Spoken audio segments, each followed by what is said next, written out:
Dans la vidéo de mathématiques d'aujourd'hui, nous allons corriger la multiplication que je vous ai donnée à faire.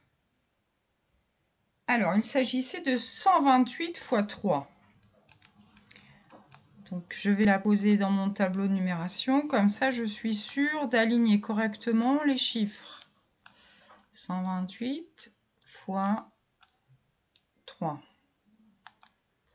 Je n'oublie pas le grand trait qui veut dire égal. Alors ensuite, bien sûr, vous pouviez prendre vos tables de multiplication pour être sûr de ne pas vous tromper.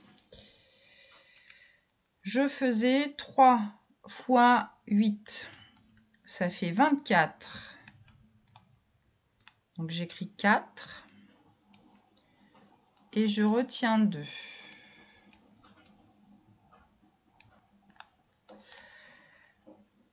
Ensuite, je m'occupe des dizaines. 3 fois 2, ça fait 6. Plus 2, je n'oublie pas la retenue. 6 plus 2, ça fait 8.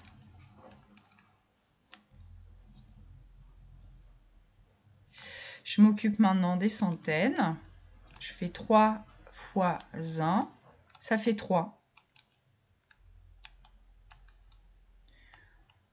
Donc 128 fois 3 est égal à 384.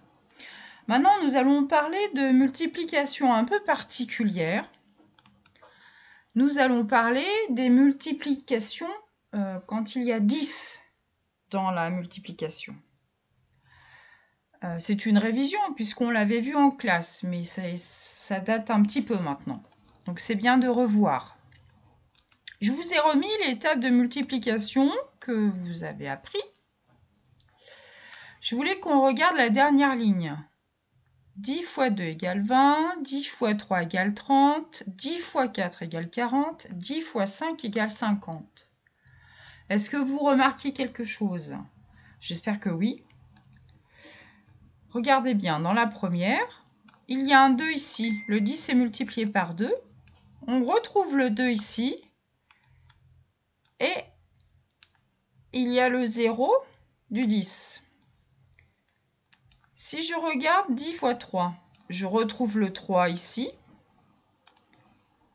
Et le 0 du 10. Dans 10 fois 4 égale 40, il y a 4 ici. Je retrouve le 4 ici avec le 0 du 10. Enfin, dans 10 fois 5, il y a le 5 qu'on retrouve dans 50 avec le 0 du 10. Eh bien, la règle, elle est là, elle est facile. Elle se voit en tout cas. Quand on multiplie un nombre par 10, on remet ce nombre et on ajoute le 0 du 10 derrière. Alors, je vous ai prévu 3 petits exemples. Quand je fais 8 fois 10, alors vous savez que c'est pareil que si on fait 10 fois 8. Qu'on écrive les multiplications dans un sens ou dans l'autre, en ligne, ça revient au même, on a le même résultat. Donc si je suis mon raisonnement de tout à l'heure, je réécris le 8 et j'ajoute le 0 du 10. 8 fois 10, ça fait 80. Alors bien sûr, vous pouvez prendre votre cahier de brouillon, écrire 8 paquets de 10 et compter de 10 en 10 8 fois pour vérifier. On fait maintenant 13 fois 10. Si on suit la règle, on a dit qu'il fallait recopier le 13 et ajouter le 0 du 10. 13 fois 10, c'est égal à 130.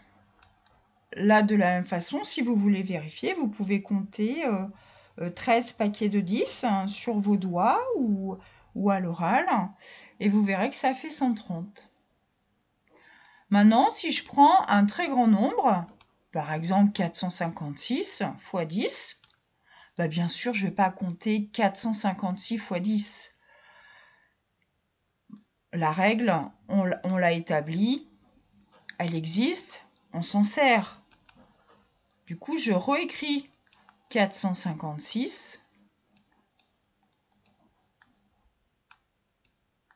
et je rajoute le 0 du 10.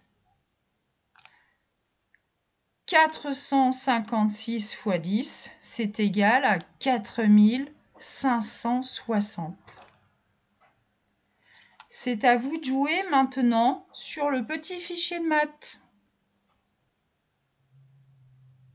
La correction est dans le mail des corrections. Bon courage!